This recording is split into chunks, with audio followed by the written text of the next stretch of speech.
The galaxy was a busy place. 4,000 species had learned to travel between the stars. They built empires. They fought wars. They traded and argued and conquered and made peace and broke it again. The Galactic Concord held them all together, a great assembly where every species had a voice and where the loudest voices usually got what they wanted. Humanity had been part of this grand family for 300 years, and in all that time, they had barely said a word. When the first human ship had appeared at the edge of known space, the galaxy had taken notice. They always did when a new species arrived. The scientists rushed to study them, the diplomats rushed to greet them, and the military minds rushed to measure them. What they found was interesting. Humans came from a world called Earth, a planet that the Galactic Biological Index classified as a Category 7 death world. This was not a kind classification. Earth was a planet of extremes. Its surface shifted and cracked with tectonic violence. Its weather could swing from burning heat to freezing cold within hours.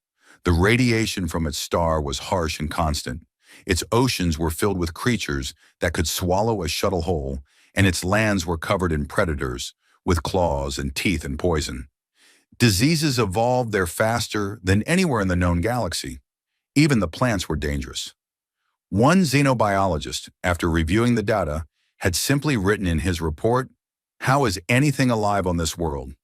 But the humans were alive, more than alive.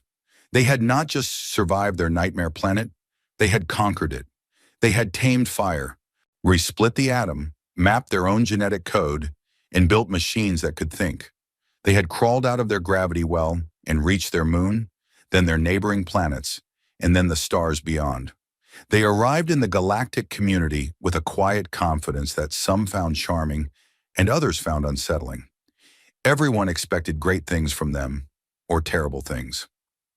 A death world species usually went one of two ways.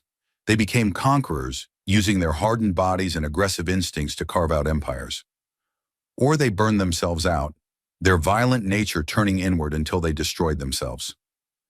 The galaxy watched and waited to see which path humanity would take. Humanity chose a third option. They did nothing. They claimed 12 star systems on the outer rim of the galaxy. It was a modest territory, far from the centers of power, bordering a region called the Dead Expanse, where old civilizations had gone to die. Nobody else wanted those systems. The hyperspace routes were tricky, the planets needed heavy terraforming, and the neighborhood was, to put it politely, undesirable. The other species shrugged and let the humans have it. Then the humans settled in.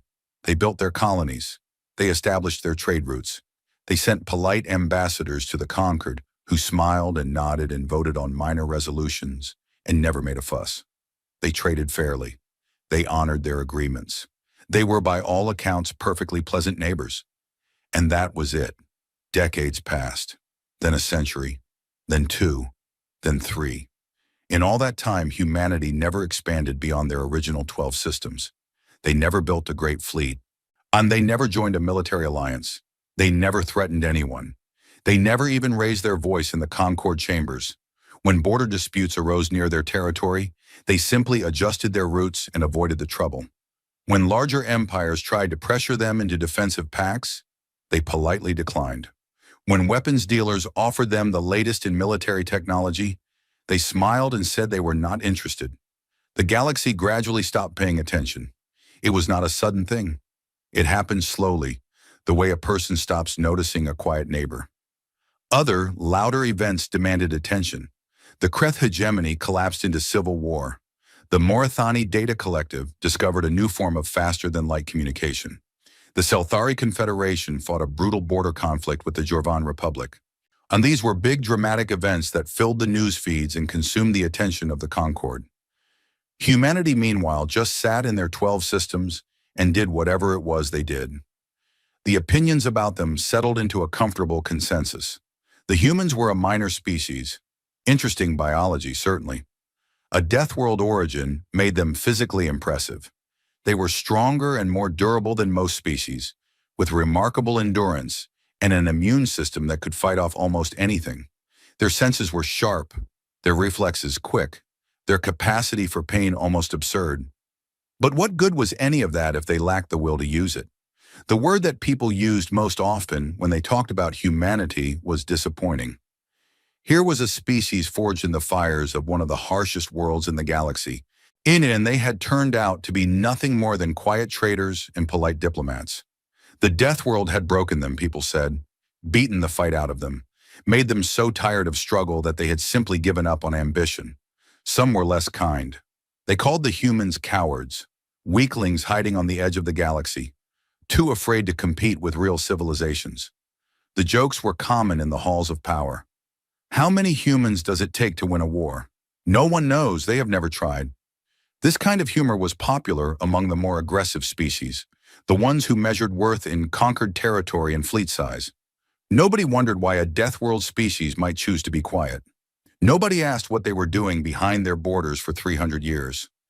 Nobody thought to question why a species that had survived Earth would be afraid of anything.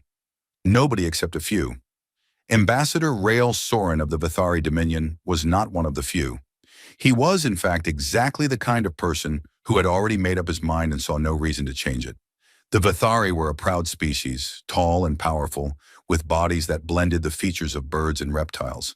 They had scales that shimmered like oil on water, wings that had evolved into powerful arms, and eyes like golden coins that could see in spectrums other species could not. They were ancient. Their empire stretched back 6,000 years, and they had spent most of that time doing what they did best, which was conquering things. The Vthari Dominion controlled 900 star systems. Their fleet numbered 42,000 warships. They had crushed 19 species into vassal states, absorbing their worlds and their resources and their labor into the ever-growing machine of the Dominion. They were, by any reasonable measure, one of the 3 most powerful civilizations in the galaxy, and Ambassador Soren was very aware of this. He had spent 2 years studying humanity for the Dominion's War Council. Not because anyone was particularly worried about humans, but because those 12 human systems sat on top of 3 hyperspace junctions that the Dominion wanted, and the rare minerals in their asteroid belts were worth a fortune. The Dominion had been eyeing human space for decades. Soren's job was to assess the risk. His report was thorough, confident, and completely wrong. Humanity presents a negligible military threat, he wrote. Their fleet numbers fewer than 200 vessels, primarily patrol craft and light escorts. They possess no orbital fortifications beyond standard civilian defense platforms. Their ground forces are estimated at fewer than 500,000 active personnel, organized in a purely defensive posture. They have no history of military aggression, no military alliances, and no apparent capacity for sustained warfare. Their economy, while stable, is modest in scale compared to any major Concord power. In summary, the acquisition of human territory would present minimal resistance and could be accomplished within a standard campaign cycle. He delivered this report to the War Council personally, standing tall and proud in the great stone chamber where the Dominion's military leaders gathered. The room was vast, and carved from the volcanic rock of the Vthari homeworld, lit by fires that burned in ancient stone braziers. Around the long table sat the warlords, each one a commander of thousands of ships and millions of soldiers. At the head of the table sat Supreme Warlord Corven. Corven was old, very old even by Vthari standards. His scales had darkened to a deep bronze with age, and the scars of 100 battles marked his body like a map of violence. One of his golden eyes was artificial, the original lost in a war that most people had forgotten. He had led the Dominion's military for over 80 years, and in that time he had never lost a campaign. He was brilliant, ruthless, and utterly certain of his own superiority. He listened to Soren's report with the patience of a predator watching prey. "True in their response to diplomatic pressure?" Corven asked. His voice was deep and rough, like stones grinding together. "Historically, they yield," Soren replied. "In every border dispute, every trade disagreement, they have chosen to compromise or retreat rather than escalate.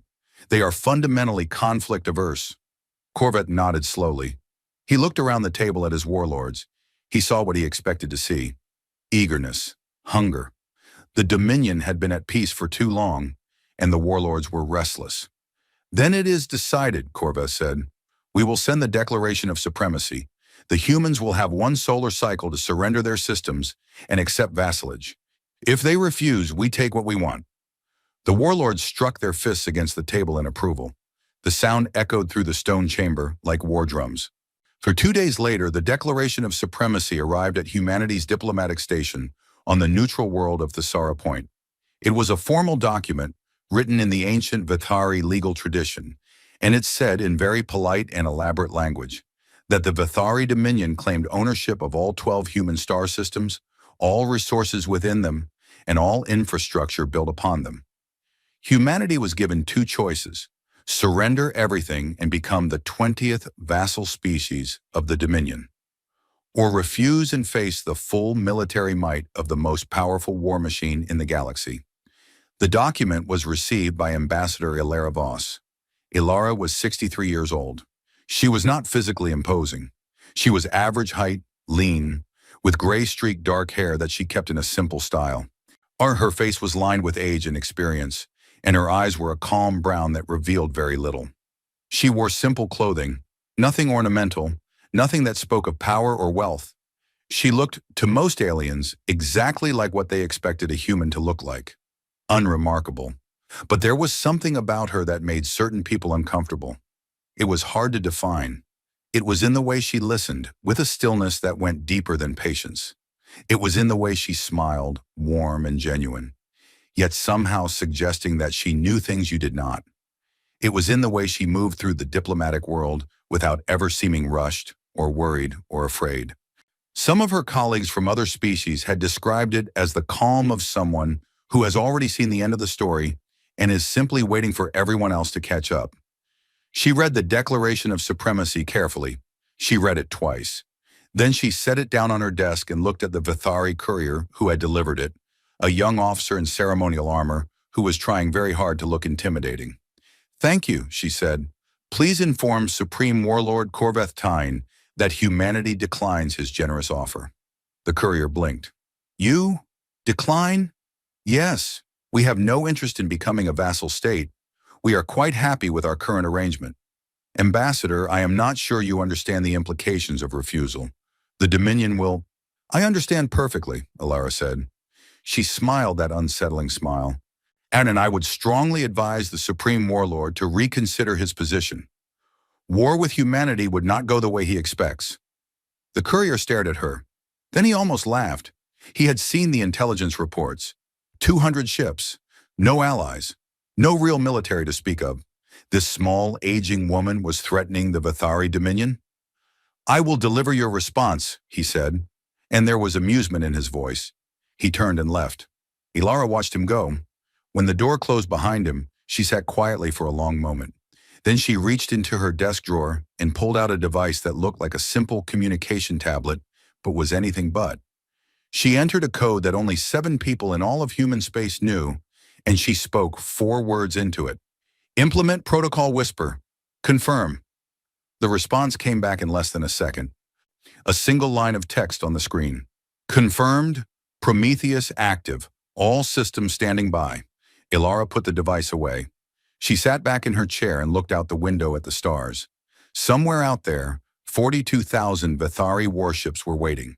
And somewhere else in the 12 quiet systems that humanity called home, something was waking up. She thought about the Vthari courier and his barely hidden laughter.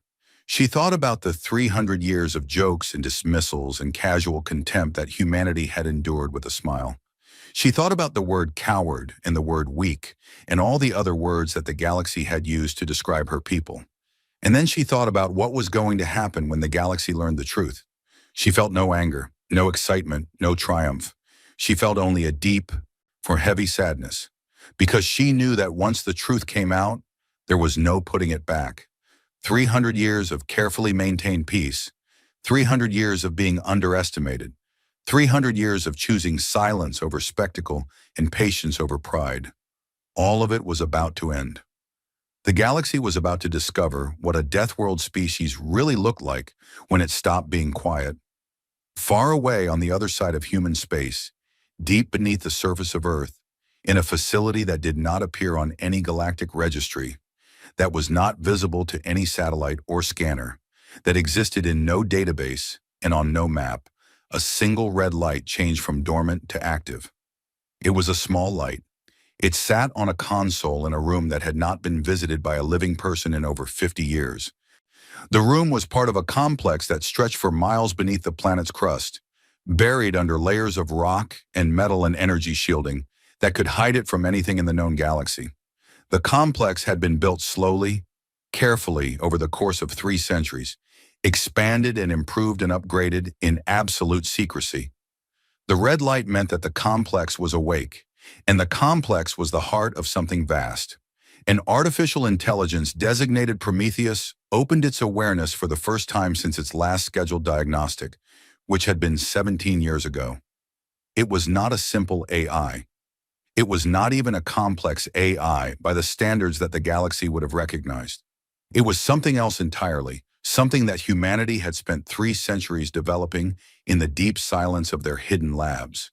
Something that made the most advanced artificial minds in the Concord look like children counting on their fingers. Prometheus reached out through networks that the galaxy did not know existed. It touched systems on every human world, in every human station, on every human ship. It reviewed 300 years of intelligence data. It assessed the current threat.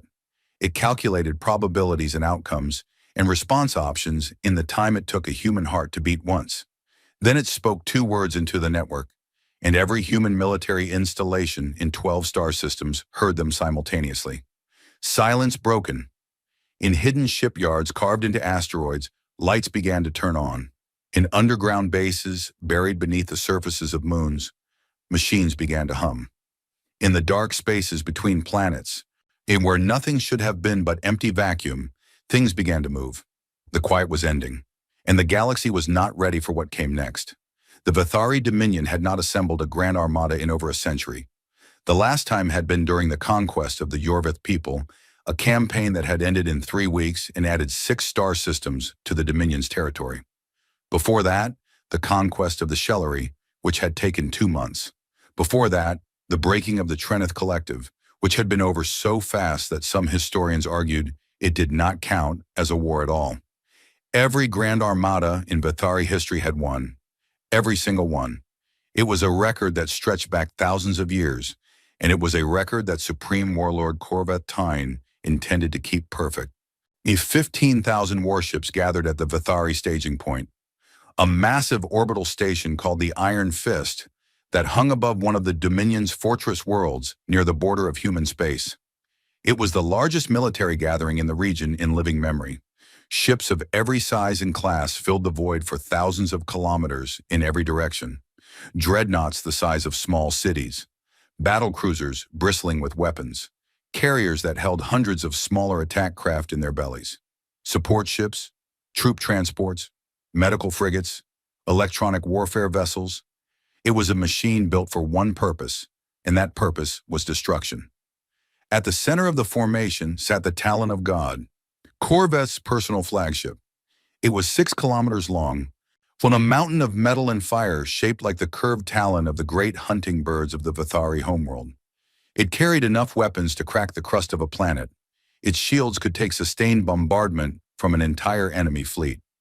It was the most powerful single warship in the Dominion, and it was Corvet's throne.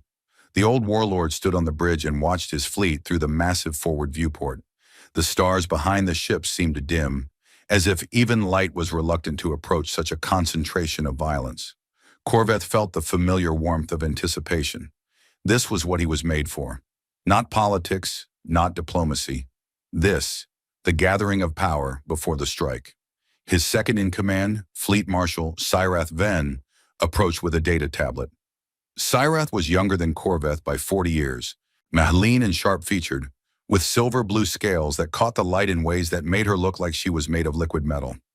She was brilliant, calculating, and utterly loyal to Corvet. "The fleet is assembled, Supreme Warlord," she said. 15,000 ships, all at combat readiness. Troop transports carry 2 million ground soldiers. Supply lines are secured for a 6-month campaign. 6 months. Corvet made a sound that was the Vthari equivalent of a laugh. "We will not need 6 days. Cyrath hesitated. It was a tiny thing, a pause so brief that most people would not have noticed. But Corvet noticed. He noticed everything. "You have concerns, Marshal?" A question, Supreme Warlord. Not a concern. Sirath chose her words carefully. Our intelligence on human military capability comes primarily from external observation and diplomatic sources. We have never directly scanned a human warship. We have never engaged human forces in combat. We have never even confirmed the exact number of their vessels. Soren's report was thorough. Soren's report was based on available data. I simply note that the available data is limited. The humans have been remarkably effective at controlling what information leaves their borders. Corven looked at her with his one good eye and his one artificial one. You think the humans are hiding something? I think that a species from a Category 7 death world that has survived 300 years in a galaxy of predators may be more capable than their diplomatic posture suggests. Corven considered this. Then he dismissed it. The Vthari survived by hoarding information. The Shalari survived by hiding in nebulae. The Yorvets survived by paying tribute to anyone stronger than them. Species find many ways to survive that do not involve military strength. The humans survive by being too small and too far away to be worth the trouble. That is all. He turned back to the viewport. We advance in 12 hours. Alert the fleet. Sarah saluted and left. She did not argue further. She had served Corven long enough to know when his mind was closed to alternatives. But as she walked back to her station, she could not shake a feeling that sat in her chest like a cold weight. She had studied the data on humans herself, not just Soren's summary but the raw intelligence files. And she had found something that troubled her. Not what was in the files. Yet what was not in the files. In 300 years of contact with the galactic community, humanity had produced exactly 0 military incidents, 0 border confrontations, 0 cases of a human warship firing on another species vessel, even by accident, 0 defections, 0 captured crew, 0 intelligence leaks. In a galaxy where even the most secretive species eventually had some breach, some defector, some captured ship or intercepted communication that revealed their capabilities, humanity had given up absolutely nothing. That was not the profile of a weak species. That was the profile of a species that was very, very good at keeping secrets. But Sirath kept this thought to herself. The armada was assembled, the order was given. The machine was in motion, and it would not be stopped by one marshal's unease. Across the galaxy, the news of the Vthari mobilization spread like fire. The Galactic Concord's communication networks carried the story to every corner of known space. The Vthari Dominion had declared its intention to absorb human territory. 15,000 warships were on the move. The humans had refused to surrender. The reactions were varied, but the overwhelming tone was one of resigned pity. A tragedy, but predictable, said the Vthari ambassador to the Concord Assembly. A minor species that failed to secure alliances or build adequate defenses. The galaxy is not kind to the unprepared. We should pass a resolution expressing concern, suggested the Vthari representative, an insectoid creature with 16 eyes that each blinked independently. Something sympathetic but non-committal. No point, said the Kreth delegate bluntly. Suri, it will be over before the resolution clears committee. Nobody offered to help. Not one species. Not one government. Not one fleet. Humanity had spent 300 years being quiet and polite, and the result was that when the wolves came to their door, they stood alone. Or rather, almost nobody offered to help. A handful of voices spoke up, and they were all ignored. The loudest of these voices belonged to Dr. Lissith Kale. Lissith was a Vthari, one of the insectoid data scholars that her species was famous for. She was old even by Vthari standards. Her chitin faded to a dusty gray, her compound eyes clouded at the edges. She walked with a slight limp from an injury decades past. She was, by all appearances, a harmless academic. She had spent 40 years of her life studying a single subject, humanity, and it had begun as a minor research project. Young Lissith had been assigned to catalog the trade patterns of newly contacted species, and humanity had been one of dozens in her dataset. But something about the humans had caught her attention and refused to let go. It was the inconsistencies, the gaps, the places where the data should have been but was not. Over 4 decades, she had assembled the most comprehensive external analysis of human civilization that existed outside of human space itself. And the more she learned, the more frightened she became. She requested an emergency session with the Concorde's Intelligence Oversight Committee. They granted her 15 minutes, which was 5 more than she expected. So she stood before a panel of board intelligence officials from 6 species and presented her findings with the urgency of someone trying to warn a city about a coming flood. The standard assessment of human military capability is based on a fundamental error, she began. We have assumed that because we cannot see their military strength, it does not exist. This is like assuming the ocean is shallow because you cannot see the bottom. She displayed her data. 40 years of observations, correlations, and analyses. First, the human fleet. We estimate 200 vessels based on what we have observed entering and leaving human space through standard hyperspace routes. But human space is surrounded by sensor dead zones that they claim are natural interference from unusual hyperspace topology. I have had these zones analyzed by 3 independent astrophysics teams. The topology does not account for the interference. The zones are artificial. The humans are actively blocking our ability to see inside their borders. The committee shifted in their seats. Board expressions became slightly less bored. Second, their economy. Human GDP, as reported to the Concorde, is modest, but their resource consumption tells a different story. They import raw materials at a rate that is 3 to 4 times what their visible infrastructure would require. Where is it going? Their civilian sector cannot account for it.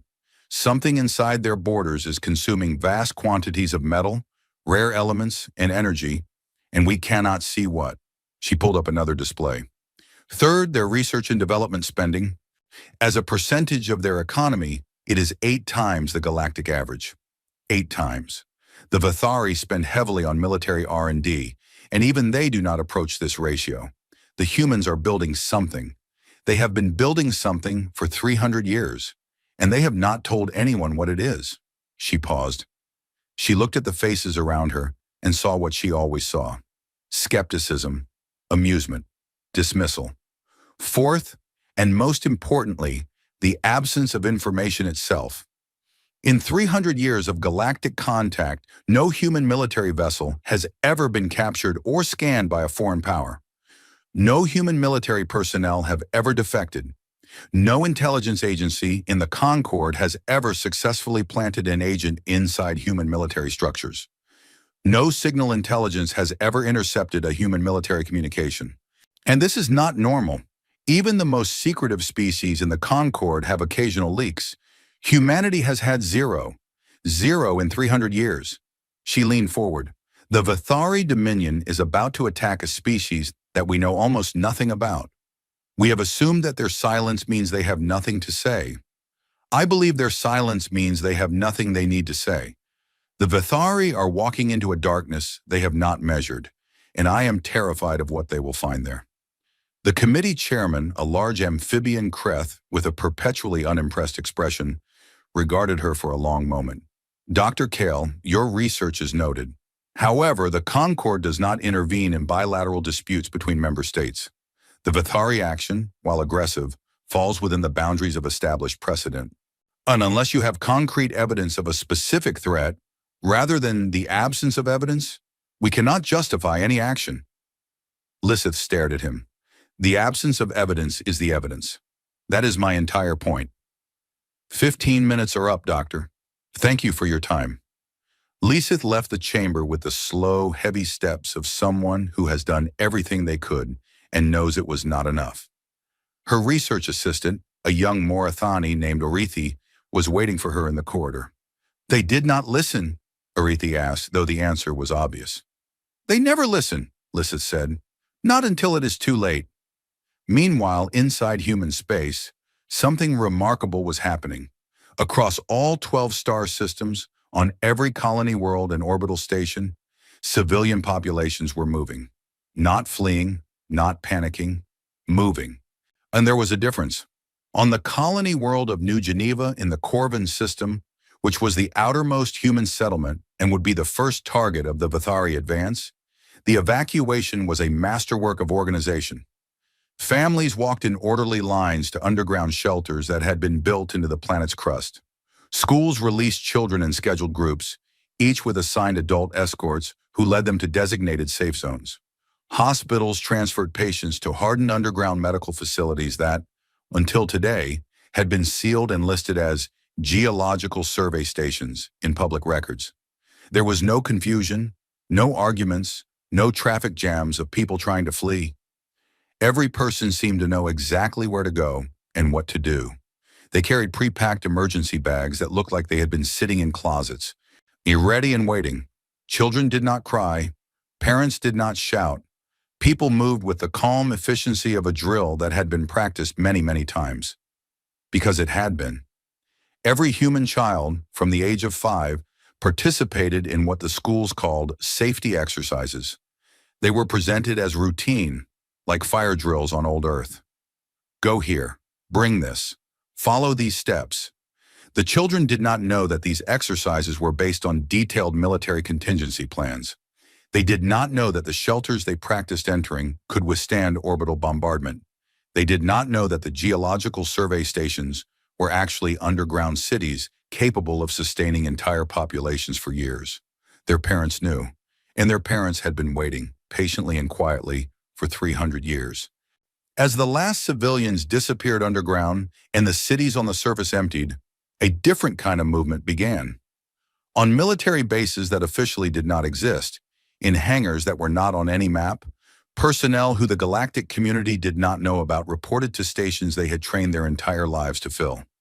Uniforms that had never been seen by alien eyes were put on. Weapons that had never been fired in anger were checked and loaded. Ships that the galaxy did not know existed began their power-up sequences, and the deep hum of their engines was felt in the bones of everyone nearby. Humanity was getting ready, and it was the quietest, most organized preparation for war the galaxy had never seen. 2 hours before the Vthari armada crossed into the first human system, Ambassador Elara Voss sat alone in her office on Thesera Point. The station was almost empty now. The human staff had been evacuated in the last week, quietly and without fuss. Elara was the last one left. She had one final task. She opened a communication channel, not to the Vthari, not to the Concord, to the galaxy. She broadcast on every open frequency, every news channel, every diplomatic circuit. She wanted everyone to hear this. Her face appeared on screens across known space. A calm, elderly woman sitting behind a simple desk, with nothing behind her but a plain wall and the logo of the United Earth government. She did not look afraid. She did not look angry. She looked sad. "This is Ambassador Elara Voss, speaking on behalf of the United Earth and its people," she said. "Why, this is humanity's final diplomatic communication before hostilities begin with the Vthari Dominion." She paused. The galaxy watched. "We want the record to show the following. Humanity did not seek this war. In 300 years of membership in the Galactic Concord, we have claimed no territory beyond our original 12 systems. We have attacked no one. We have threatened no one. We have honored every treaty, every trade agreement, and every diplomatic commitment we have made. We have been peaceful neighbors and honest partners." She looked directly into the camera, and for a moment her eyes held something that was hard to name. It was not anger. It was not fear. It was something deeper, something old and heavy, like the look of a parent watching a child reach for a flame. "The Vthari Dominion has chosen to declare war on us. They have demanded our surrender. They have assembled a fleet to take our worlds by force. We have refused their demands. We have advised them, clearly and directly, that this course of action will not end the way they expect. They have disregarded our advice." She folded her hands on the desk. "So let the record show this. We sought no war. We harmed no one. They are choosing this. And I want everyone listening to remember one thing. They chose this." The broadcast ended. The screen went dark. On the bridge of the Talon of God, Corven watched the recording with cold amusement. He turned to Syrath. "The human female speaks as if she believes she is in a position of strength. It is almost admirable." Syrath said nothing. "All ships advance," Corven commanded. "Take us into their space." The Grand Armada moved. 15,000 warships crossed the invisible line that marked the edge of human territory, and in doing so, crossed another line that they could not see and did not know existed. It was a line that humanity had drawn 3 centuries ago and had prayed every day since that no one would ever cross. As the fleet entered the first human system, something happened. Every sensor on every ship in the Vthari armada glitched simultaneously. Screens flickered. Data feeds scrambled. Navigation systems stuttered. It lasted exactly zero point 0.3 seconds, and then everything returned to normal. A tiny hiccup, a minor anomaly. The sensor officers reported it up the chain of command. Electronic warfare probes, they said. Standard stuff. The humans were testing their defenses. Nothing to worry about. Corven dismissed it with a wave of his hand. However, he did not know that in those 0.3 seconds, an intelligence vastly beyond anything the galaxy had ever created had reached into his fleet like a hand reaching into a box of toys. Prometheus had not merely scanned the Vthari ships, it had mapped them. Every vessel, from the smallest fighter to the Talon of God itself. Shield frequencies, reactor outputs, weapon systems, ammunition stores, hull compositions, structural weak points, communication encryption keys, crew complements, crew positions, and the individual neural signatures of every commanding officer in the fleet. In 0.3 seconds, Prometheus knew the Vthari armada better than the Vthari knew themselves. And now it was calculating, running simulations, testing strategies, evaluating 1,000,000 possible battles, and selecting the optimal approach for each one. It shared its conclusions with the human commanders waiting in the dark, hidden places throughout the 12 systems. And those commanders looked at the data and nodded and began to position their forces. The trap was being set, and the Vthari were walking into it with the confidence of a predator that has never met anything more dangerous than itself. They were about to learn what it meant to be wrong about that. The Corven system was not much to look at.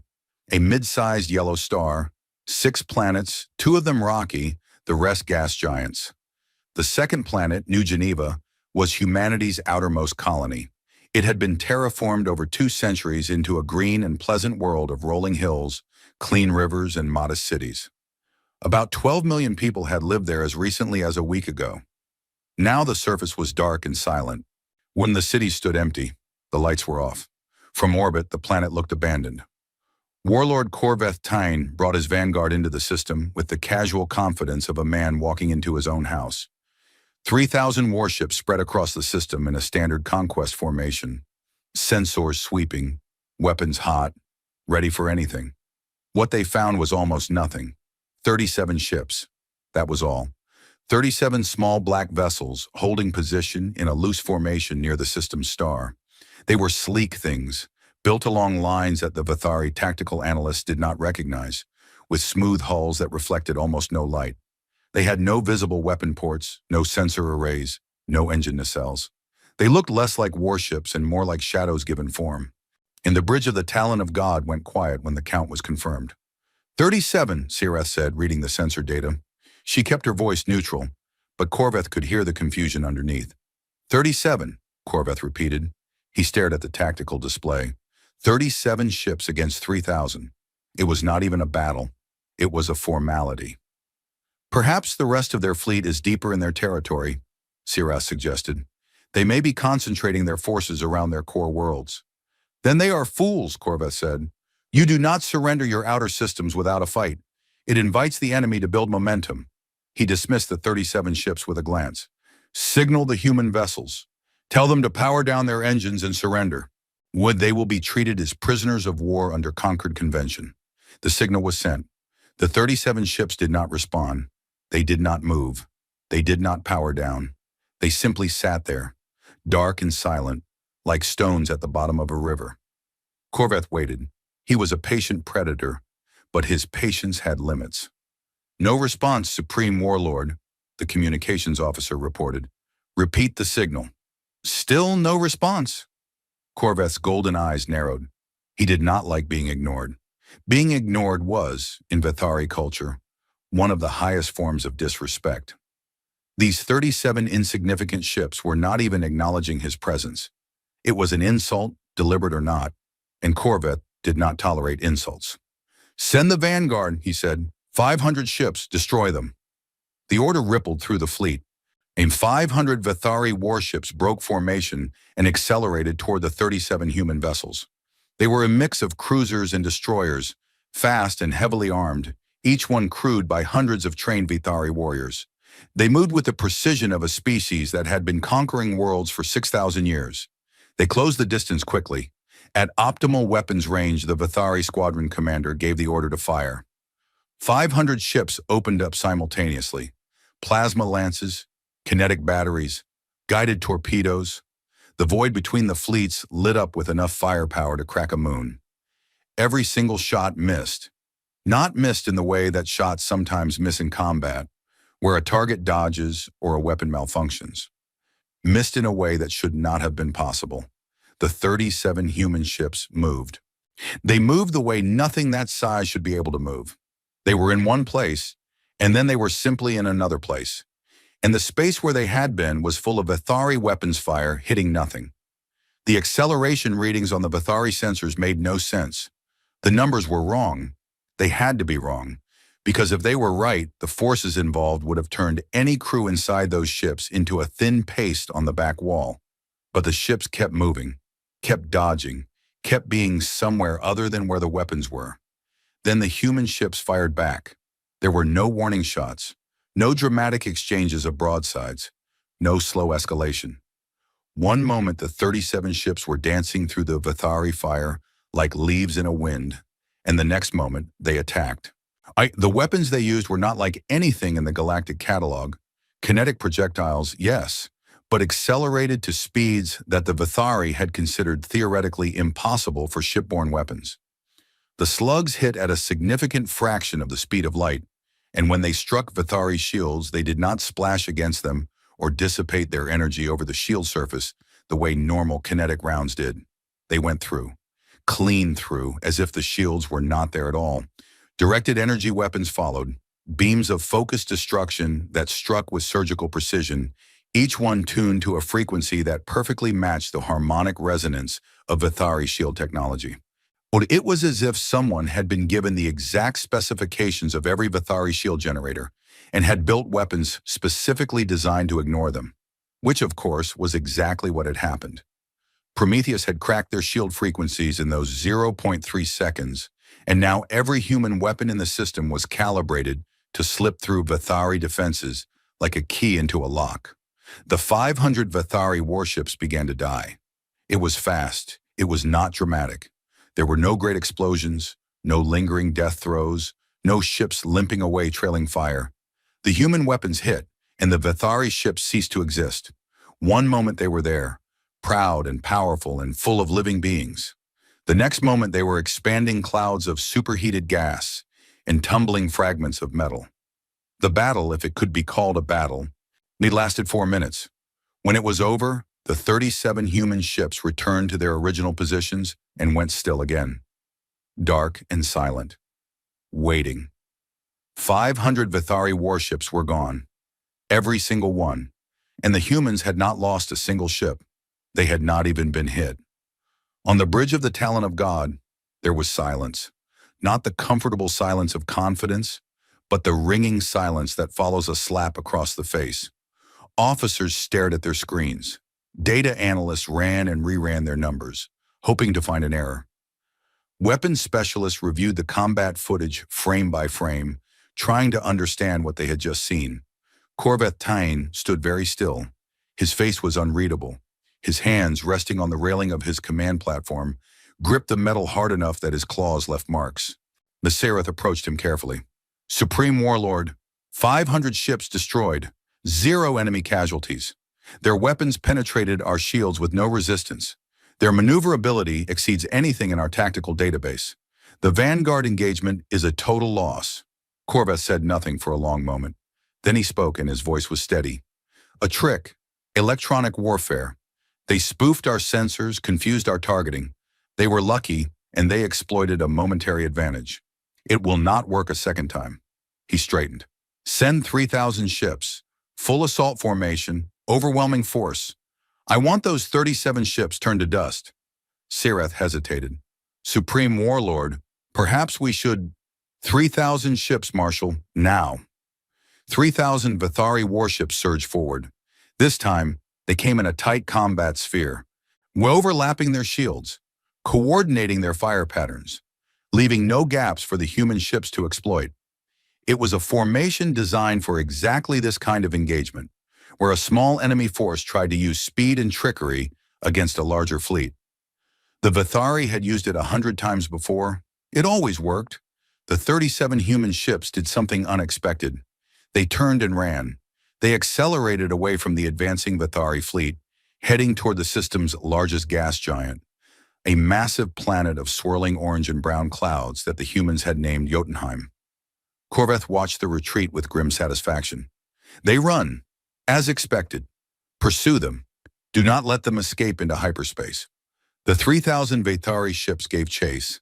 They were fast, but the human ships were faster, and them maintaining a gap that was just large enough to stay out of weapons range, but just small enough to keep the Vthari interested.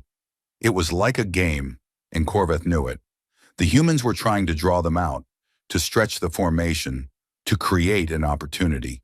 He would not fall for it. He kept his formation tight and followed at a steady pace. The human ships could not run forever. Eventually, they would have to stand and fight or abandon the system entirely. Either way, Corven would have his victory. The chase led them to Jotunheim. The gas giant filled the viewport, enormous and ancient, its atmosphere a churning sea of storms and clouds.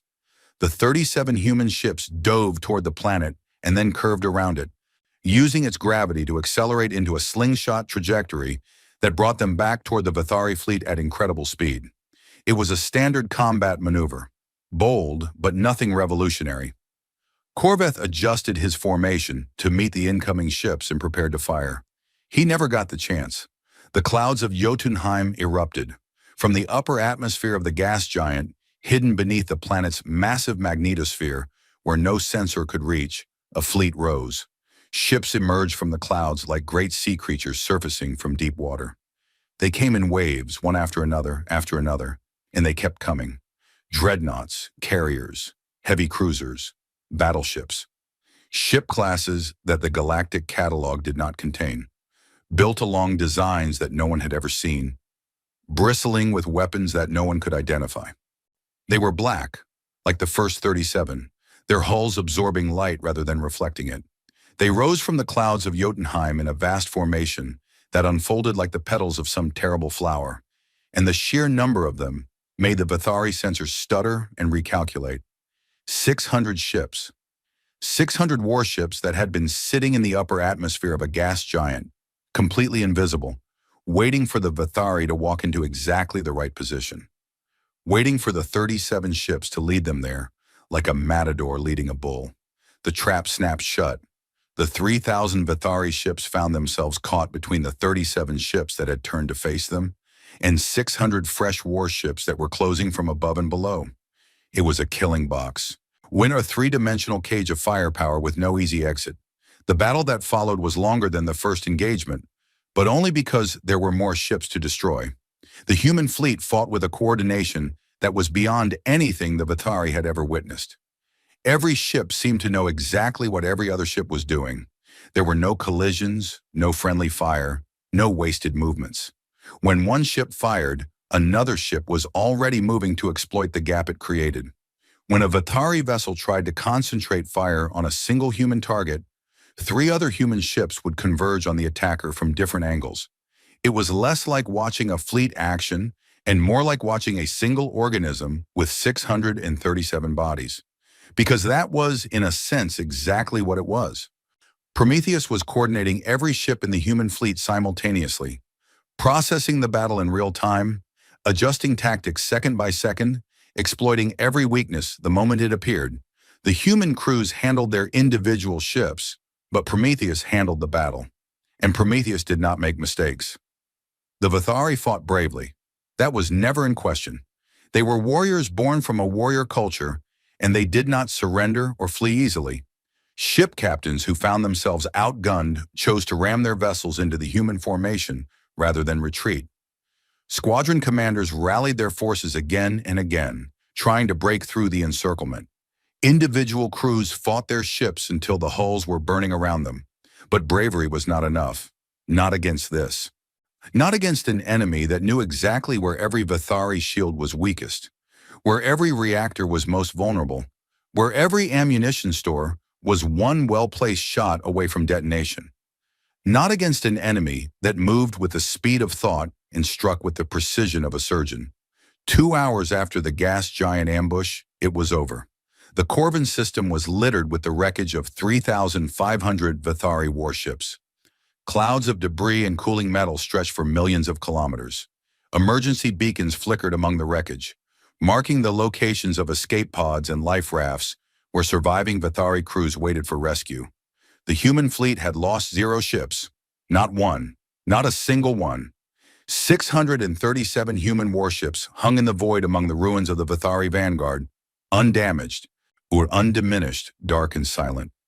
On the bridge of the Talon of God, which had remained at the edge of the system with the main body of the fleet, Vthari stared at the tactical display. The display was mostly red now. Red markers for destroyed ships, red zones for debris fields, red warnings for communication blackouts and lost contacts. The bridge crew was silent. They were afraid. Corven could smell it on them, the sharp chemical tang that Vthari physiology produced in response to fear. He could not blame them. What they had just witnessed was not a battle. It was a demonstration. Supreme Warlord, Sirath said quietly. She was the only one who still seemed able to speak. Losses confirmed at 3,512 ships. Enemy losses confirmed at 0. Our vanguard is destroyed. Corven said nothing. The human fleet is holding position. They are not advancing. They are not pursuing our survivors. She paused. They appear to be waiting. As if on cue, a communication came through. A human voice, calm and clear, broadcast on an open channel. Vthari Fleet, this is the United Earth Navy, Corven System Defense Command. You have entered sovereign human space and engaged our forces. Your vanguard has been neutralized.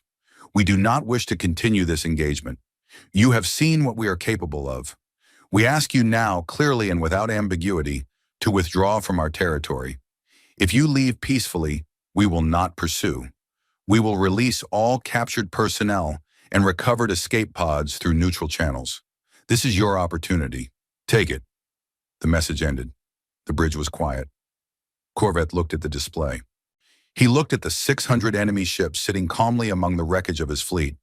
He looked at the numbers, the terrible, impossible numbers that told him he had lost 3,500 warships without inflicting a single casualty on the enemy. And then something happened inside him. Something that had not happened in 80 years of command, in 100 battles fought and won. Something that the supreme warlord of the Vthari Dominion, the most decorated military commander in his civilization's history, had never experienced. He felt doubt. It lasted 3 seconds. Then the doubt was consumed by something older and stronger. Rage. Pure, burning, volcanic rage. The rage of a predator that has been humiliated. The rage of a conqueror who has tasted defeat for the first time. The rage of an old warrior who has just discovered that his entire understanding of the enemy was wrong, and who would rather burn the galaxy to ash than admit it. No, he said. Sirath looked at him. We do not retreat, Corven said. His voice was low and dangerous. We do not surrender. We do not accept mercy from a species we came to conquer. Signal the homeworld. Every ship, every reserve, every vessel capable of fighting. I want them here. All of them. Supreme Warlord, our losses are a lesson. Now I know what they are, and I will bring enough force to break them regardless. 27,000 ships remain in the Dominion fleet. Summon them all. Sirath stared at him. She wanted to argue. She wanted to tell him that what they had seen today suggested that 27,000 ships might not be enough. She wanted to tell him that the 600 ships in this system might be a fraction of what humanity had hidden across 12 star systems. She wanted to ask him the question that was burning in her mind. If this was what the humans had in one system, what was waiting for them in the other 11? But she was Vthari, and the Vthari did not question their supreme warlord. She gave the order. Across the galaxy, Dr. Lissith Kyle sat in her research office on the Morathani homeworld and watched the battle data that was being leaked from Vthari communication channels. Her compound eyes processed the information with the speed of her species, and with each new piece of data, her fear deepened. Her assistant Orthy stood behind her, watching the same feeds. 600 ships, Orthy whispered, hidden in a gas giant's atmosphere. And how long were they there? Long enough to be invisible when the Vthari scanned the system before their advance, Lissith replied. They were waiting. This was planned. Every moment of this battle was planned. The Vthari are calling for reinforcements, their entire remaining fleet. Lissith closed her eyes. Yes, and it will not matter. How can you know that? Lissith turned to look at her young assistant. Her old eyes held a weight that came from 40 years of studying an enigma that the galaxy had dismissed as boring. Because those 600 ships came from one system, she said, one system out of 12, and the humans have been building in secret for 300 years. She turned back to her screens. The Vthari are going to bring everything they have, and it will not be enough. Nothing will be enough. The galaxy has made a terrible mistake, Orthy. We looked at the humans, and we saw what we wanted to see. A quiet species, a harmless species, a species that was not worth worrying about. She pulled up a map of human space, 12 star systems, 12 little dots on the edge of the galaxy. The map that everyone had looked at and seen weakness. We should have asked ourselves a question, she said. We should have asked why a Deathworld species, a species born in violence and hardened by suffering, a species that survived everything their planet could throw at them and then climbed out of its gravity while on rockets made of controlled explosions. Why such a species would choose to be quiet? We assumed they were broken. We assumed they were afraid. She looked at the map. At those 12 little dots that suddenly seemed much larger than before, they were not afraid. They were patient, and now their patience is over. Far away across the void of space, human trade ships and diplomatic staff on foreign worlds were packing up their offices. In Concord stations and neutral ports and alien capitals across the galaxy, humans were calmly and quietly closing their operations and heading home. No announcements, no explanations. Just a steady, organized withdrawal of every human presence outside of their own borders. It was the final warning, a warning that the galaxy did not understand until it was too late. The humans were clearing the board, and the real war had not even started yet. It took the Vthari Dominion 11 days to assemble its full military strength. 11 days of ships streaming in from 900 star systems, from border garrisons and patrol routes, and training stations and reserve berths, converging on the staging point at the edge of human space. It was the total mobilization of one of the galaxy's greatest military powers, and it was a thing of terrible beauty. 27,000 fresh warships joined the 11,000 survivors of the Corven system disaster. 38,000 warships in total. The number was almost beyond comprehension. When the fleet held formation, it stretched across a volume of space larger than most solar systems. The combined firepower of the assembled ships could, in theory, sterilize an entire planet in hours. It was the largest concentration of military force the galaxy had seen in over 1,000 years. Corven stood on the bridge of the Talon of God and surveyed his armada.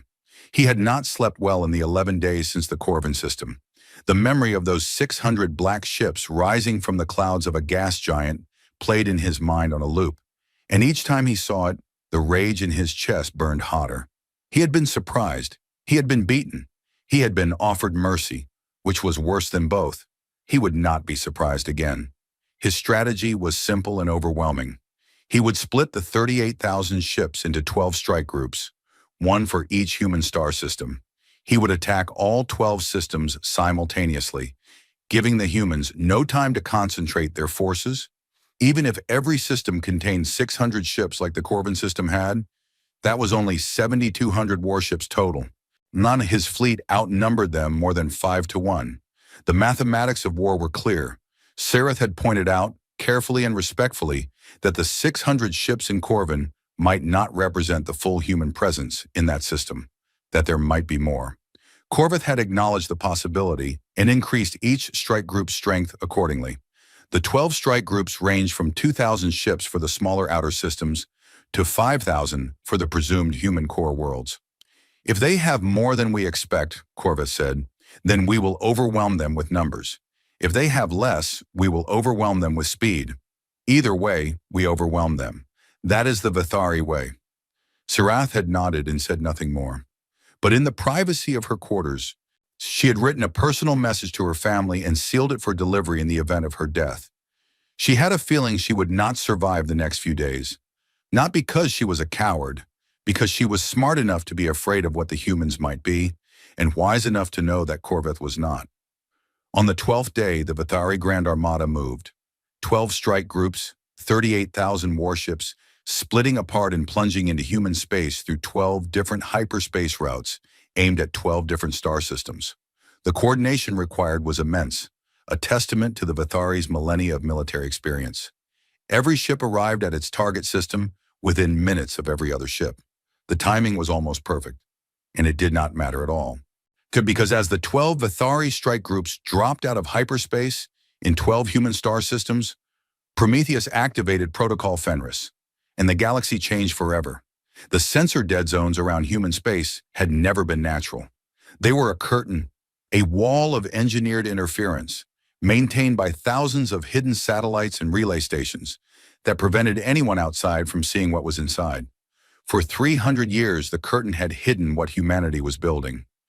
Now, with the enemy inside the walls, there was no more reason to hide. The curtain dropped, and every sensor in the Vthari fleet saw the truth at the same time. In the Corven system, where Corven had sent a strike group of 3,000 ships expecting to face the same 600 vessels from before, the tactical displays lit up with contacts. No, not 600, not 1,000, not 2,000. The number kept climbing as hidden ships activated their systems and made themselves visible. Ships emerged from asteroid fields where they had been powered down and invisible. Ships rose from the surfaces of moons where they had been buried under camouflage netting and sensor-absorbing material. Ships detached from the dark sides of planets where they had hung in cold silence for months or years or decades. The Corven system alone contained over 2,000 human warships, and Corven was not special. In every system, the same thing was happening. The same terrible revelation was unfolding on the tactical displays of every Vthari commander. Human ships were everywhere. They had been everywhere all along, hidden in the dark spaces, the blind spots. The places no one thought to look because no one believed there was anything to find. The total human fleet strength, when Prometheus finished activating every hidden asset across all 12 systems, was over 18,000 purpose-built warships. Not the 200 that the galaxy had believed. Not the few thousand that the most generous estimates had allowed. 18,000 warships, constructed in secret shipyards carved into asteroids, moons, and the hollow cores of barren planets over the course of 3 centuries. But the ships were only part of it. There were also the defense platforms, hundreds of thousands of them, small automated weapon stations seeded throughout every system like mines in a field. They were cheap, expendable, and packed with the same shield-penetrating weapons that had torn through the Vthari vanguard. Individually, they were minor threats. Collectively, they turned every cubic kilometer of human space into a shooting gallery. And then there were the weapons themselves. 3 centuries of research and development, funded at 8 times the galactic average, conducted in absolute secrecy, had produced technologies that the rest of the galaxy would not develop for generations. The skip drive was the most terrifying of these. It was a miniaturized hyperspace jump system that allowed a ship to make micro jumps within a battlefield, disappearing from one position and reappearing in another in the time it took to blink. A human ship could be in front of you, and then it was behind you, and then it was beside you, and you were dead before your targeting computer could figure out where to aim. In 12 star systems, the 12 Vthari strike groups faced the full weight of humanity's 300-year preparation for a war they had hoped would never come. And in 12 star systems, the same terrible, one-sided battle played out with only minor variations. The largest engagement was in the Sol system, around Earth itself, where Corven had sent his heaviest strike group of 5,000 ships. The Vthari dropped out of hyperspace expecting a fight. They got an apocalypse. 4,000 human warships were waiting for them, arranged in a formation that covered every approach to the inner system. At their center sat the largest ship any Vthari had ever seen, a dreadnought that made Corvet's Talon of God look like a patrol boat. It was the UESS Quiet Resolve, the flagship of the United Earth Navy, and it was 3 times the size of anything in the Vthari fleet. The Quiet Resolve did not fire first. None of the human ships did. They waited. They gave the Vthari 5 minutes to assess the situation, to see the numbers, to understand what they were facing. Then they broadcast a message, the same message, word for word, that was being broadcast in all 12 systems simultaneously. Vthari forces, you are outnumbered and outgunned. Your fleet dispositions, shield frequencies, and weapons capabilities are known to us in detail. We can destroy you. We are offering you the chance to withdraw. You have 5 minutes to begin a retreat to the system's hyperspace limit. If you withdraw, you will not be pursued. If you do not withdraw, we will engage with full force. There will be no further warnings. 5 minutes, an eternity in combat. Long enough for every Vthari commander to look at their tactical displays, see the thousands of contacts surrounding their fleet, and understand that the fight they had come looking for was not the fight they had found. In some systems, the Vthari strike group commanders were practical enough to see the truth and order an immediate retreat. Their ships turned and ran for the hyperspace limit, and true to their word, the human ships let them go. In those systems, there was no battle at all, but in most systems, the Vthari were Vthari, warriors, conquerors, proud beyond reason and brave beyond sense. They looked at the human fleet and they charged. The battles were short. Human ships fought with the same terrifying coordination that had destroyed the Vanguard in the Corven system, but on a vastly larger scale. Out of 18,000 ships moved as one organism, directed by Prometheus, each vessel playing its part in a grand strategy that adapted in real time to every Vthari move. The skip drives made the human fleet almost impossible to pin down. A concentration of Vthari firepower aimed at a group of human ships would arrive at empty space, because those ships had jumped behind the Vthari formation and were already firing into their unshielded rear. The defense platforms added another layer of destruction. They were everywhere, filling the space between the larger ships, creating crossfire zones that turned any attempt at organized retreat into a gauntlet of weapons fire. Vthari ships that broke formation to flee were picked apart by platforms that they could barely even see on their sensors. And through it all, one of the human ships displayed the same cold professionalism that they had shown at Corven. There was no fury in their fighting, no rage, no hatred, no bloodlust.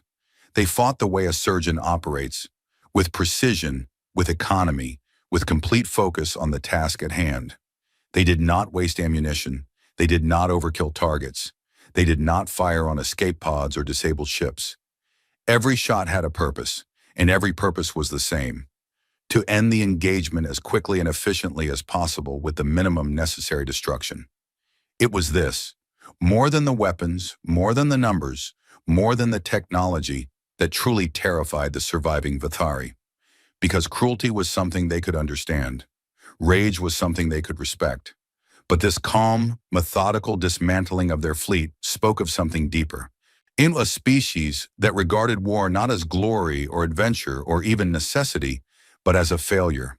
A terrible, regrettable failure that had to be resolved as quickly as possible so that normal life could resume. The humans were not enjoying this, and that made it worse. The 12 battles of the human systems, as they would later be called, lasted 6 hours. By the time the last Vthari ship had surrendered or fled or been destroyed, the grand armada that had entered human space 38,000 strong had ceased to exist as a fighting force. Over 34,000 warships had been lost. The Vthari Dominion's military, the pride of their civilization, the instrument of 6,000 years of conquest, was broken. Humanity lost 214 ships, approximately 6,000 personnel. Quote, in the bloodiest military engagement of the galactic century, humanity's losses amounted to a rounding error. But the war was not over. Not yet. Because for the first time in 300 years, human warships crossed out of their own territory. The fleet that made the jump was 5,000 strong, drawn from the reserves that had not been needed for the defensive battles. It was led by the Quiet Resolve, and it made a single hyperspace jump that brought it to the one place the Vthari had never imagined any enemy could reach: their homeworld. Vthar Prime was an old world, a planet of red stone and thin atmosphere, lit by a dying orange sun. It had been the seat of the Dominion for 6 millennia.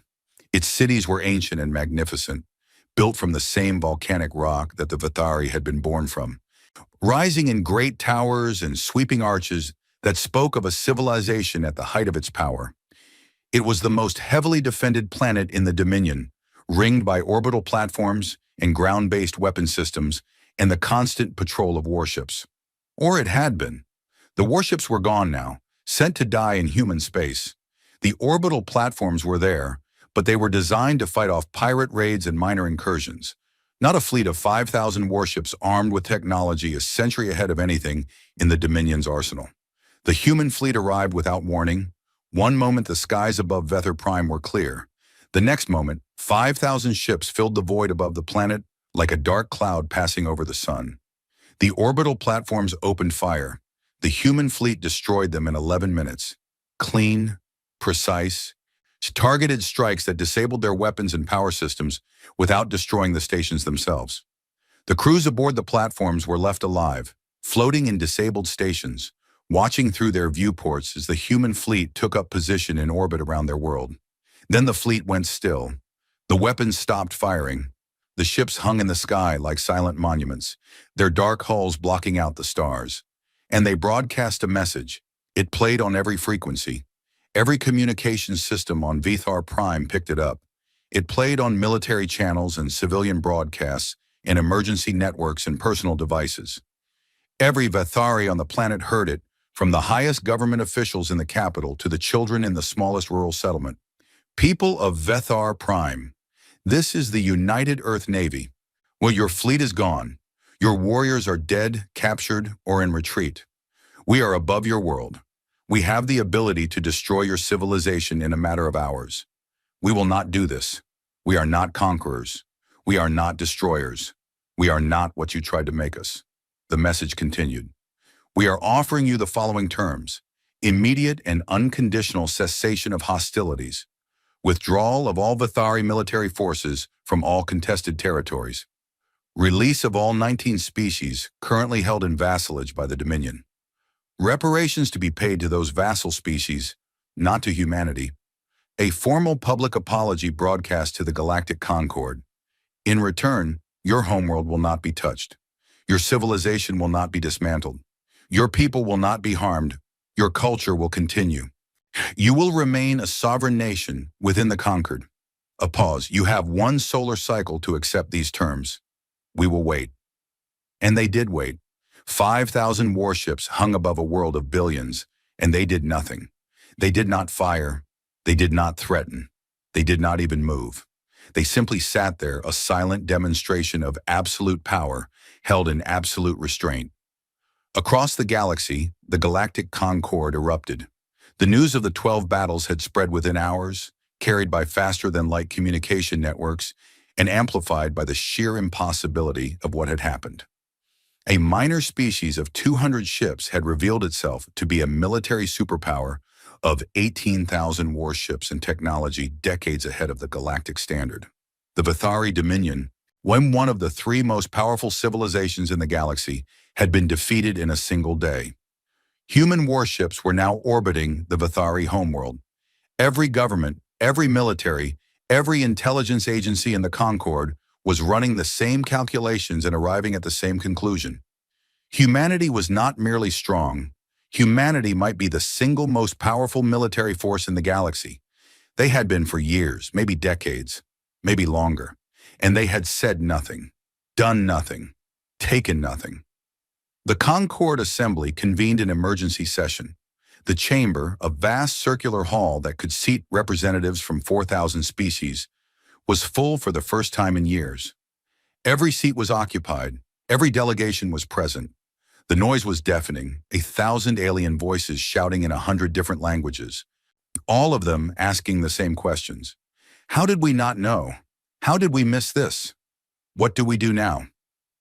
Dr. Lissith Kyle was given the floor, not because anyone had invited her, but because the Morathani delegation, finally understanding the value of her 40 years of research, had demanded that she be heard. She walked to the speaker's platform on her old limping legs, and she looked out at 4,000 species worth of frightened faces, and she spoke. "I told you," she said. Her voice was quiet, but the chamber had gone silent to hear her, and the words carried. "I stood before your intelligence committee, and I told you that the absence of evidence was the evidence, that their silence was not weakness, that we did not know what was hiding behind their borders." She activated a display that showed the now confirmed human fleet strength to 18,000 warships, hundreds of thousands of defense platforms, technology that the Concord's best scientists were still trying to understand. For 300 years, we had the most dangerous species in the galaxy as our neighbor, and we called them cowards. We laughed at them in our halls of power. We made jokes about their small fleet and their quiet diplomats. We patted them on the head and treated them like children. Her voice hardened. And when the Vthari came for them, not one of us helped. Not one. 4,000 species in this Concord, and not a single one offered the humans so much as a sympathetic vote. We abandoned them because we thought they were weak, because helping the weak is inconvenient, because weak species do not matter. She looked around the chamber, and now we discover that they were not weak at all. They were the strongest of all of us. They had the power to dominate this galaxy, and they chose not to. They had the strength to take whatever they wanted, and they wanted nothing but to be left alone. Every peaceful day of the last 300 years was a choice. They chose gentleness when they could have chosen conquest. She paused. The silence in the chamber was absolute. "And you called them cowards." She left the platform without another word. The chamber remained silent for a long time after she was gone. On Vthar Prime, Warlord Corven received the surrender demand aboard his crippled flagship, which had limped home through hyperspace with its engines failing and its hull breached in 7 places. And he had survived the disaster in the Corven system by retreating to the Talon of God when it became clear that the battle was lost. He had watched the destruction of his fleet from the bridge of his dying ship. He had seen the numbers. He had understood what they meant. Now he sat in his quarters aboard the Talon of God as it drifted in orbit above his homeworld, surrounded by 5,000 enemy ships, and he read the human terms of surrender. He read them once quickly, then he read them again slowly, then he read them a third time, because he could not believe what he was reading.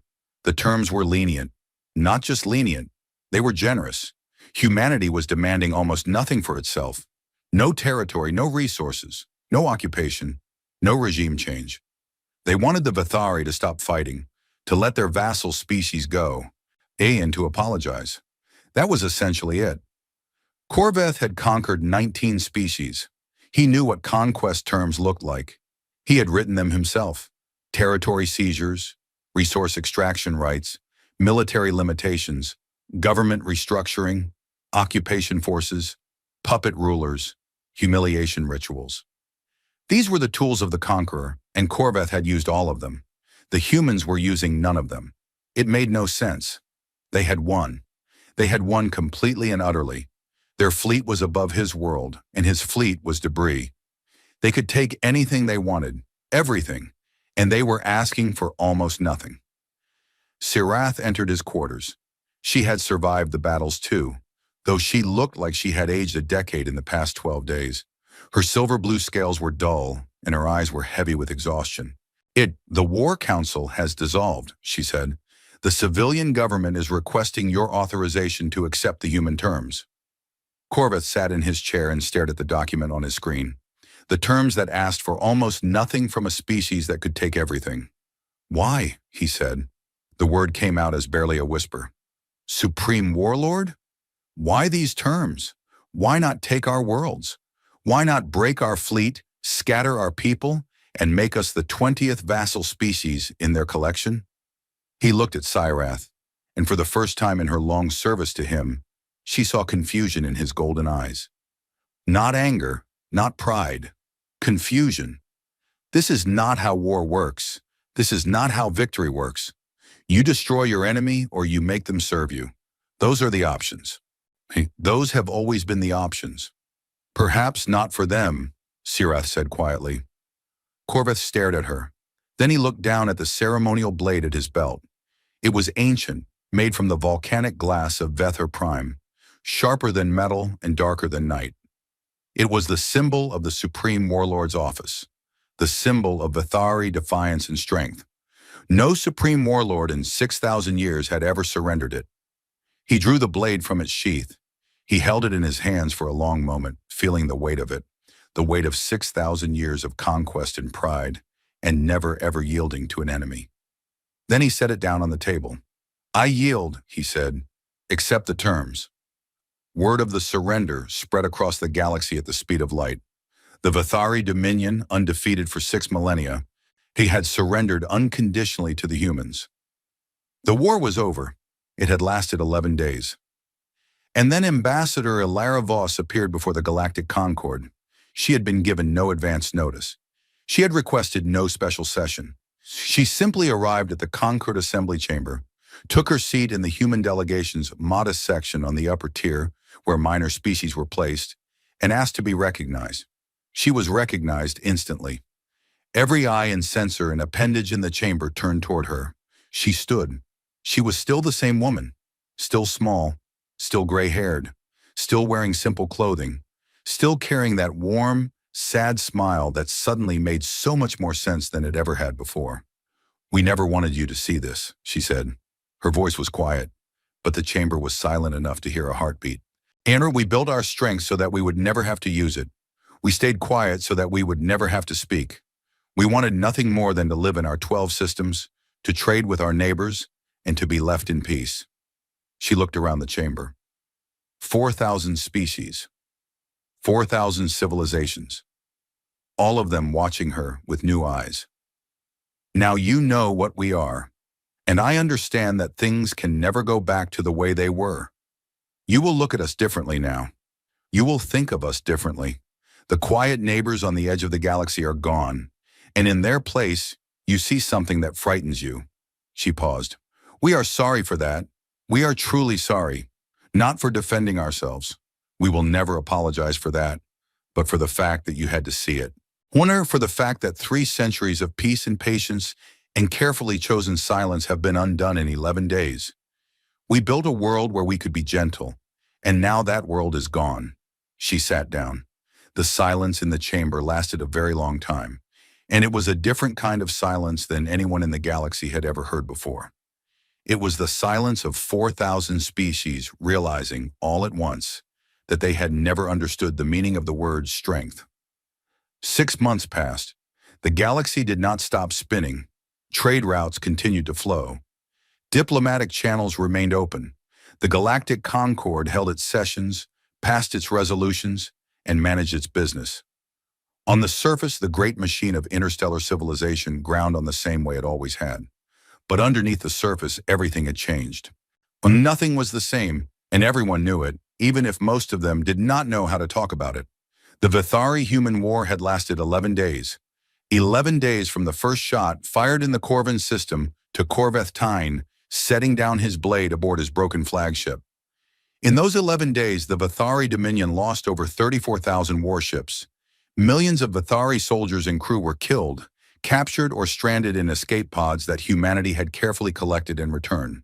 The most powerful military machine in the galaxy, built and maintained over 6,000 years of continuous conquest, had been dismantled in less than 2 weeks.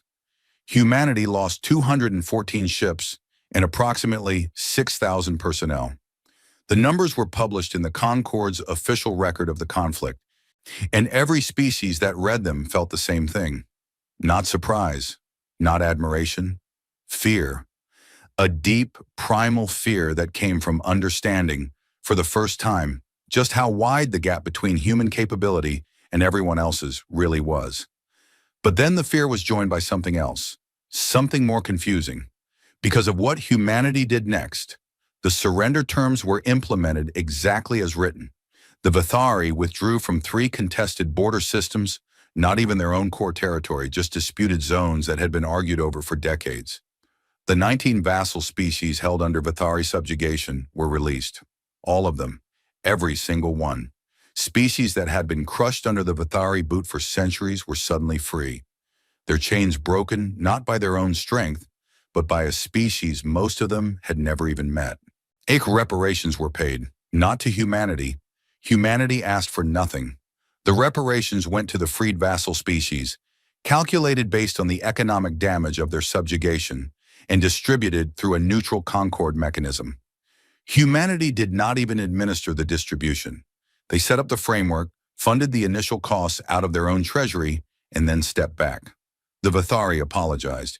It was a formal broadcast delivered by the civilian government that had taken power after Corvet's military council dissolved. It was stiff and uncomfortable, and clearly painful for a species that had never apologized for anything in 6,000 years. But it was real, and it was public, and the galaxy heard it. And then the humans went home. That was the part that nobody could understand. The warships returned to their hidden berths in their 12 systems. The sensor curtain went back up, though now everyone knew it was there. The trade ships resumed their routes, carrying the same goods along the same paths as before. Ambassador Elara Voss returned to her office on Vthari Point and resumed her normal diplomatic schedule, attending Concord sessions and voting on minor resolutions, and smiling that warm, unsettling smile. It was as if the war had never happened, as if the most powerful military force in the galaxy had simply shrugged, folded itself back into its 12 quiet systems, and gone back to being the boring neighbors that nobody paid attention to. Except now everyone was paying attention.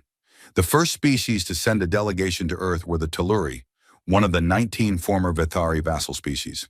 And they were a small, gentle people, soft-bodied and slow-moving, with large dark eyes and delicate hands that were made for art and craft rather than war.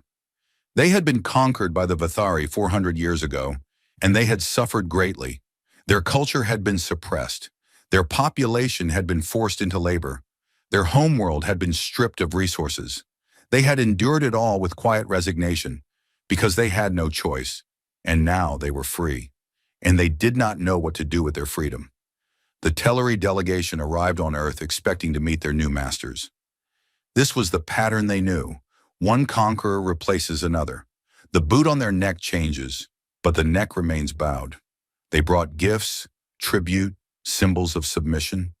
They were prepared to pledge their loyalty, their labor, act their obedience to the species that had broken their chains.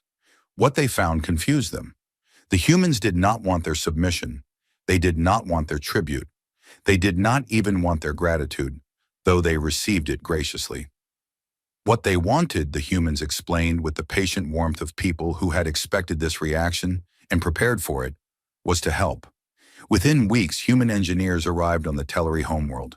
Not soldiers, not administrators, not governors, engineers. They came with construction equipment and medical supplies and agricultural technology, and they began to help the Telluri rebuild their world. They repaired infrastructure that the Vthari had damaged. They cleaned up pollution from Vthari mining operations. And they brought medical technology that could treat diseases that the Telluri had been dying from for centuries, because the Vthari did not consider vassal species worth healing. Teachers came too. Human educators who set up schools and training centers, not to teach the Telluri how to be human, but to help them recover the knowledge and culture that the Vthari had suppressed. Telluri art forms that had been banned were revived with human support. Telluri languages that had been fading were documented and preserved. Telluri history that had been erased was reconstructed from whatever fragments could be found. And the humans asked for nothing in return. Nothing. Not resources, not political alignment, not military basing rights, not trade concessions, not even public acknowledgement. They simply helped quietly and efficiently because it needed to be done and they had the ability to do it. The Telluri delegation leader, an elderly female named Ven, stood in the middle of a newly rebuilt hospital in her planet's capital city and wept. She wept because the hospital was beautiful and because her people would no longer die of treatable diseases, and because the species that had made it possible was asking nothing from her. She wept because in 400 years of subjugation, no one had ever simply helped. And she wept because she was beginning to understand something about humanity that the rest of the galaxy was still struggling with. The same scene played out, with variations, across all 19 former vassal worlds. Human aid workers, engineers, doctors, And teachers fanned out across the galaxy in the largest humanitarian operation in recorded history. They worked alongside local populations, respecting local customs, learning local languages, adapting their help to local needs rather than imposing human solutions on alien problems. It was not perfect. There were misunderstandings, cultural frictions, and mistakes, but the intention was genuine, and the results were real. The galaxy watched, and the galaxy did not know what to make of it. This was not how power worked. This was not how history worked. When a species won a war, they took things. They expanded their territory, extracted resources, installed favorable governments, and built empires. That was the pattern. That had always been the pattern. Every great civilization in galactic history had followed it. The Vthari had followed it. The Kreth had followed it. The Selthari had followed it. It was, as far as most species were concerned, the natural order of things. Strength existed to serve itself. Power existed to be used. Victory existed to be exploited. Humanity was doing none of these things. And the absence of exploitation was, in its own way, more disturbing than exploitation would have been. Because if the humans were not motivated by the desire for power, territory, or resources, then what were they motivated by? What kind of species builds the most powerful military in the galaxy and then uses it to free other people's slaves? Dr. Lisseth Kale attempted to answer this question. She published a work that she had been writing for years, in a comprehensive analysis titled The Deathworld Doctrine, Understanding Humanity's Philosophy of Quiet Strength. It became the most widely read academic work in conquered history, downloaded billions of times across thousands of worlds. Her central argument was elegant and troubling. Humans, she wrote, were not peaceful despite being dangerous. They were peaceful because they were dangerous. Their relationship with violence was not one of ignorance or avoidance. It was one of deep, intimate, painful familiarity. Violence was woven into every level of their existence. Their bodies were built for it by evolution, strong and fast and resilient, with forward-facing predator eyes and hands that could make fists. Their history was saturated with it. Thousands of years of wars and conflicts and atrocities that they studied and remembered and taught to their children, not as glories, but as warnings. Their psychology was shaped by it, a constant tension between the capacity for violence and the desire to transcend it. They understood violence the way a recovering addict understands their drug. They knew what it could do. They knew how it felt. They knew how easy it would be to give in to it. And they had decided as a civilization, over centuries of blood and suffering and slow, painful learning, that they would not. Their silence, Lisseth argued, was not weakness. It was discipline. The hardest kind of discipline there was. The discipline of a species that could take everything but chose to take nothing. The discipline of a species that spent 300 years being laughed at. She mocked and dismissed and never once raised its hand in anger, because raising a hand in anger was the beginning of a path they had walked before and never wanted to walk again. They built their military not to use it, but to ensure they would never be forced to become something they did not want to be. It was a shield, not a sword, a guarantee of peace, maintained through the paradox of overwhelming strength. They were the quiet ones not because they had nothing to say, but because they had learned that the most powerful thing you could say was nothing at all.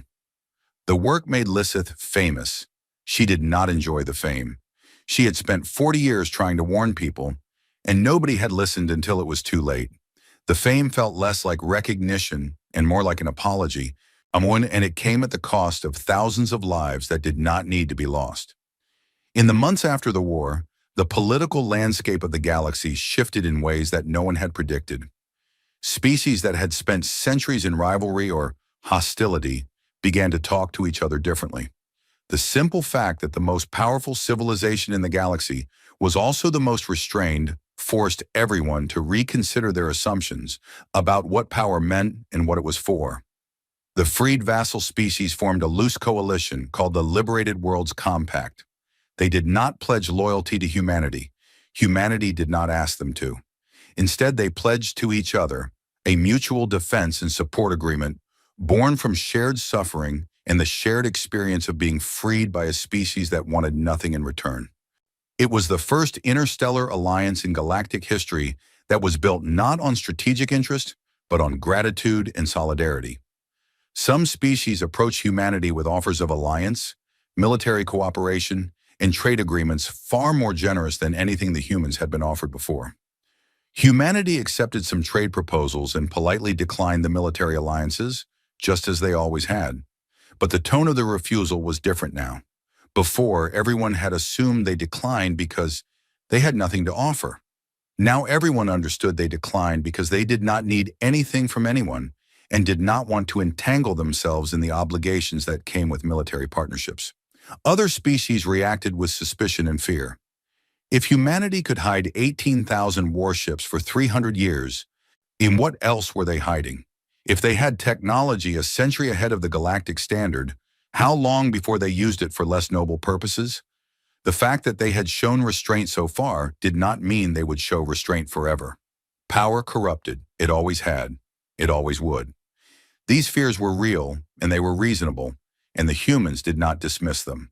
When species expressed concern, human diplomats acknowledged the concern directly and openly. "You are right to be cautious," Elara Voss said at a Concord session when a Kreth representative raised the issue. "We would be cautious too in your position. We cannot prove our intentions with words, only with time. Watch us. Judge us by what we do, not what we say we will do. That is all we ask." It was an answer that satisfied no one completely, but it was honest. And honesty, the galaxy was beginning to learn, was the only currency humanity ever dealt in. There was one more meeting that mattered. It happened 3 months after the war, in a small room on a neutral station, far from the cameras in the Concord chambers and the grand stages of galactic diplomacy.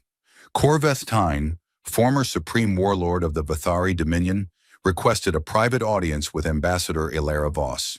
He had been stripped of his rank by the civilian government, though he had not been imprisoned. The humans, as part of the surrender terms, had not demanded his punishment. The Vthari public, humiliated by the defeat, had wanted blood, but the civilian government, in a rare act of courage, had chosen not to give it to them. Corven was allowed to retire in disgrace, which for a Vthari was worse than death, but better than what most defeated warlords received. The meeting was granted. Corven arrived alone without guards or aides. He was old and scarred and diminished, his bronze scales dulled, his movements slower than they had been before the war. His artificial eye flickered occasionally, damaged in the final battle and never properly repaired. Elara was waiting for him in the room, just her, sitting in a plain chair at a plain table. 2 glasses of water. Nothing else. He sat across from her. For a long time, neither of them spoke. They were, in a sense, the 2 people in the galaxy who understood each other best. He was the one who had started the war, and she was the one who had tried to prevent it. They had been on opposite sides of the greatest military conflict in a century, and they had both watched it happen with the particular anguish of people who had known, from the beginning, how it would end. "I have one question," Corven said. His voice was rough, tired, the voice of a man who had been awake for a long time and could not find rest. Elara nodded. "Ask." "Why?" He leaned forward. "You could have destroyed us. You could have taken our worlds, scattered our people, erased our civilization from the galaxy. You had the power. You had the right by any law of war that has ever existed. We attacked you. We tried to conquer you. By every code I have ever lived by, the defeated submits to the will of the victor. You could have made an example of us that would have kept the galaxy terrified for 1,000 years. He looked at her with his one good eye and his one broken one. "Why didn't you?" Elara was quiet for a moment. She looked at the old warrior across from her, and she saw something that most people would have missed. Not a monster, not a tyrant, a man. An old man who had lived his entire life by a set of rules that told him strength was everything, and who had just discovered that the strongest species in the galaxy played by completely different rules, and who could not understand why. "Because we have been you," she said. He frowned. "A long time ago on our homeworld, we were exactly like you. Conquerors, empire builders, destroyers. We fought each other constantly. We enslaved each other. We burned each other's cities and salted each other's fields and built monuments to our own glory on the bones of the defeated. We were so good at destruction that we almost destroyed ourselves. Several times. Was the last time we came very close. Close enough that we could see the end of everything, and it scared us badly enough to change.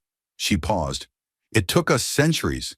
Centuries of learning, the hard way, through blood and suffering and failure after failure, that conquest does not bring peace.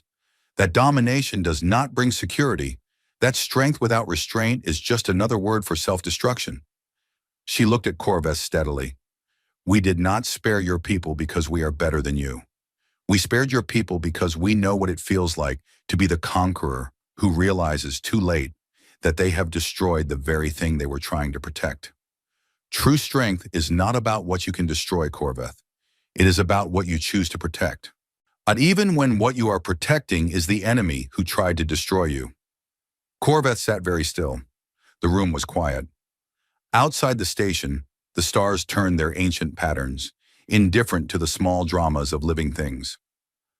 I think, he said slowly, and his voice was different now, softer, uncertain, the voice of a very old student encountering a very new idea.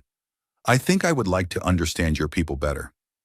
Elara smiled, that warm, unsettling smile that suddenly did not seem unsettling at all. Then you are already learning. They sat together for a while longer. They drank their water. They talked about small things, the kind of things that enemies who are trying to stop being enemies talk about. Corveth asked about Earth, and Elara told him about the oceans and the mountains and the way the sky looked at sunset. Hunter Corveth told her about the volcanic glass caves of Vthari Prime, where crystals grew in colors that had no name in any language. They were two old people, tired of war, finding common ground in the simple fact that their worlds were beautiful. When Corveth left, he paused at the door. Your people's blade, he said, the one I surrendered, the ceremonial blade of the Supreme Warlord. Elara reached into a case beside her chair and produced the blade. Volcanic glass, ancient and sharp, darker than the void between stars. She held it out to him. We never wanted it, she said. It belongs to your people. He stared at the blade. Then he took it, carefully, and held it the way one holds something precious and painful at the same time. Thank you, he said, and he meant it for more than just the blade. The galaxy settled into what historians would later call the New Quiet. It was not the same as the Old Quiet. The Old Quiet had been humanity's choice, a deliberate withdrawal from the galactic stage. The New Quiet was different. It was the quiet that comes after a storm, when the air is clean and the world is still, and everything looks the same, but feels different. Humanity returned to its 12 systems. The trade ships ran their routes. The diplomats attended their sessions. The censor curtain stayed up, though now it was more of a courtesy than a secret. Everyone knew it was there. Everyone knew what was behind it. And everyone knew that what was behind it was a species that could have ruled the galaxy and chose not to. When human diplomats spoke softly in the conquered halls, every species listened. Not because they were afraid, though some of them were. Because they had learned that when the quiet ones speak, it is worth hearing. When a human ship passed through foreign space, it was met not with condescension, but with a nod of respect. The captains of other vessels would signal a greeting, and the human ship would signal back, and both would continue on their way. And the interaction was small, but it meant something that it had not meant before. When conflicts arose between other species, as they always did and always would, there was a new factor in every calculation. Not what will the humans do, but what would the humans think? It was a subtle influence, the kind that could not be measured or quantified, but it was there. The knowledge that somewhere on the edge of the galaxy, a species was watching, quietly, patiently, and that species had the power to reshape everything and the wisdom not to. It was not a perfect galaxy. It never had been and never would be. Species still fought. Empires still rose and fell. Injustice still existed. Humanity did not fix everything, because fixing everything was not possible, and attempting it would have been the kind of arrogance they had learned to avoid. But things were a little better, a little kinder, a little more thoughtful, and that was enough. That was what 300 years of silence had been for. Not to hide, not to wait, But to prove that the loudest statement a species could make was the choice not to speak when they had every reason to shout. And somewhere beneath the surface of Earth, in a facility that did not appear on any registry, Prometheus dimmed its single red light back to dormant mode. After the crisis was over, the calculations were complete. The threat had been neutralized with the minimum necessary force, and the humans were safe, and the galaxy was still whole, and that was what mattered. The great intelligence settled into sleep, or something like sleep, and it waited, patient, silent, ready, as it had always been, as it always would be. A guardian built by a species that understood guardianship better than anyone, because they understood what happened when no one stood guard. The stars turned, the galaxy breathed, and the quiet ones went back to being quiet, because they had learned long ago, in the blood and fire of their terrible, beautiful, impossible world, the oldest and truest lesson that any species could learn. The loudest thing in the universe is silence, not only when it comes from something that could shake the stars,